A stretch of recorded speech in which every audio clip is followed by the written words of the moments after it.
Mutual fund বা stock মার্কেটে ইনভেস্টের সঠিক সময় কোনটা, এই প্রশ্ন অনেকেই করে থাকেন। সারা জীবন সেভিংস করার পরেও বেশিরভাগ মানুষ দেখে তাদের ভবিষ্যতের নিডগুলি পূরণ হচ্ছে না। আসলে এসব হয়ে থাকে সেভিংসকে সঠিক পথে পরিচালনার অভাবে। যেহেতু টাকা আপনার, তাই আপনাকেই আগে বুঝতে হবে আপনার সেভিংসকে কোন কোন পথে কিভাবে পরিচালনা করলে আপনার সমস্ত নিডগুলো পূরণ হতে বাধ্য।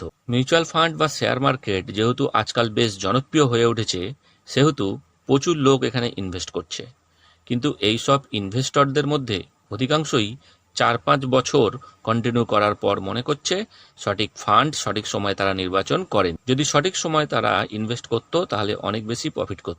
আজকের ভিডিওতে আমি মার্কেটে ইনভেস্ট করার সঠিক টাইমিং নিয়ে আলোচনা করব। দেখুন, মার্কেটে ইনভেস্টের সময় ইনভেস্টরদের মাথায় দুটো বিষয় সাধারণত কাজ করে।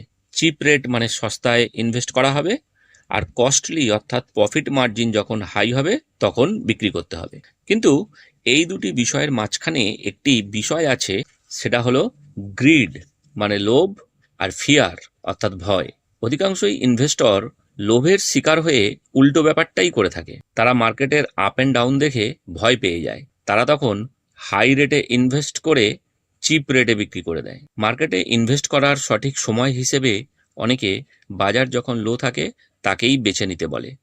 কিন্তু বাজার লো এর ডেফিনেশন কি হতে পারে তার উত্তর এখনো পর্যন্ত আমি পাইনি। দেখুন, আজ সেন্সেক্স বা নিফটি যেখানে দাঁড়িয়ে আছে 10 বছর আগে বা 20 বছর আগে তা নিশ্চয়ই ছিল না। অনেকটাই মানে কয়েক হাজার পয়েন্ট নিচে ছিল। তাহলে আজ থেকে 10-15 বছর আগে মার্কেটে কি কেউ ইনভেস্ট করেনি বা করতো না? যদি তাই হয় তাহলে ফান্ডগুলি চলতো কিভাবে? কিসের ওপর বেস করে স্টক মার্কেট বা মিউচুয়াল ফান্ড আজ এই জায়গায় এসে পৌঁছেছে? মার্কেটে আপ এন্ড ডাউন থাকবে, আর এটাই মার্কেটের বৈশিষ্ট্য। চিরকাল আপ থাকবে না, আবার চিরকাল ডাউনও থাকবে না। যদি তাই হতো তাহলে আমরা 10 বছরের পুরনো মার্কেট ভ্যালুতেই পড়ে থাকতাম। সুতরাং ইনভেস্ট করার সঠিক টাইম বলে কিছু হয় না। যদি সঠিক ফান্ড বা সঠিক স্টক নির্বাচনে ভুল না হয় তাহলে ধৈর্য ধরে রাখাটাই বুদ্ধিমানের কাজ। লং টাইম ইনভেস্ট করলে প্রফিট হবেই। সঠিক ফান্ড কিভাবে বাছতে হবে সে সম্পর্কে ভিডিও আমি আগেই করেছি। ডেসক্রিপশন বক্সে সেই ভিডিওর লিঙ্ক দেওয়া আছে, প্রয়োজনে আপনারা দেখে নিতে পারেন। আমি আবারও বলছি, মিউচুয়াল ফান্ডে ইনভেস্টের সঠিক সময় বলে কিছু হয় না, যে কোনো সময়ই ইনভেস্ট করা চলে।